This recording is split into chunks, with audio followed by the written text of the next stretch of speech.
Animal liver, whether from chicken, beef, lamb, or pork, is one of the most nutritionally dense foods on the planet and also one of the most divisive.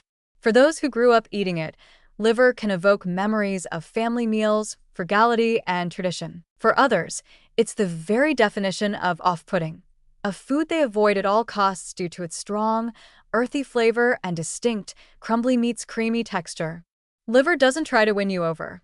It doesn't compromise or soften its impact to make itself more palatable. Instead, it arrives with the full weight of its biological identity, and for that reason, it commands both caution and deep respect. Nutritionally, liver is a giant.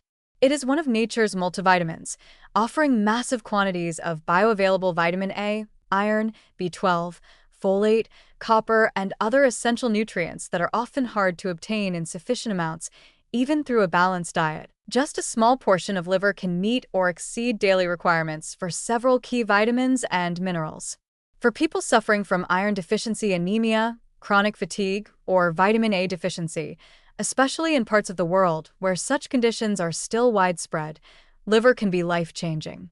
It's a healing food, a rebuilding food. It fuels the production of red blood cells, supports immune function, aids in reproductive health, and contributes to strong vision and skin. It has traditionally been used to nourish pregnant women, children, and those recovering from illness.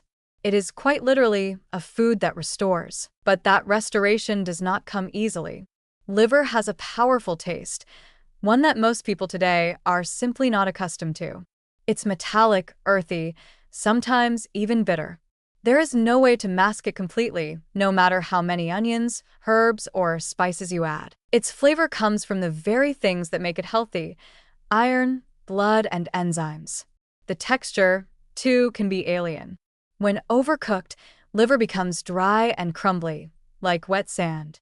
When cooked correctly, it's softer, creamier, almost like a meat pate, but that in itself can be off-putting to the uninitiated. Unlike muscle meat, liver has none of the fibrous chew people expect from steak or chicken breast.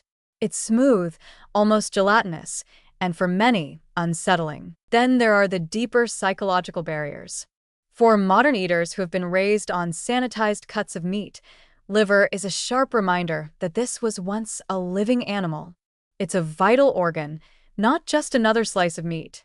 It processed toxins, stored nutrients, carried out complex metabolic tasks. It tastes like something that had a job, a purpose.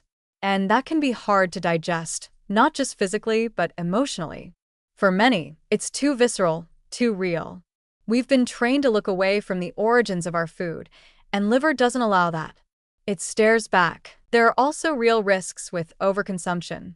Liver is so high in vitamin A that eating it too frequently, especially in large portions, can lead to hypervitaminosis A, a toxic condition caused by too much of this fat-soluble vitamin. This is particularly dangerous for pregnant individuals, as high vitamin A intake has been linked to birth defects. In addition, the liver of animals raised in poor conditions may accumulate heavy metals or contaminants, so sourcing matters. Choosing liver from healthy, pasture-raised, antibiotic-free animals isn't just a luxury, it's a safety measure. This is not a food to eat casually or thoughtlessly.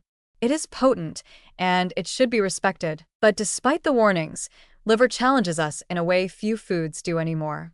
It invites us to move past our fear of flavor, past our preference for comfort, past our cultural amnesia around the nose-to-tail eating that once sustained our ancestors.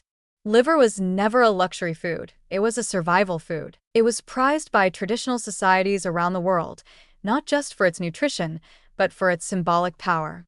In many cultures, the liver was reserved for the elders, the warriors, the pregnant women. It was the first organ eaten after a successful hunt. It was seen as the seed of vitality, the fuel for strength and life. For those who take up the challenge, liver offers something deeper than taste or nutrition. It offers a chance to reconnect with tradition, with our biology, with the truth of what eating really is. It's not about indulgence. It's not about convenience. It's about understanding where food comes from, what it gives us, and what it demands in return. Liver is not gentle or seductive. It's intense, powerful, and real. And that is its beauty. So yes, it may be crumbly or metallic. It may force you to gag the first time you try it. It may push every boundary of your taste comfort zone. But it may also be one of the most healing things you ever eat, if you can make peace with its intensity. And that's the challenge. To meet this food as it is, not as we wish it to be, to take what is strong and strange, and learn to see the value in it. In doing so, we not only nourish our bodies, we strengthen our relationship with food itself. And perhaps even with the world that produces it.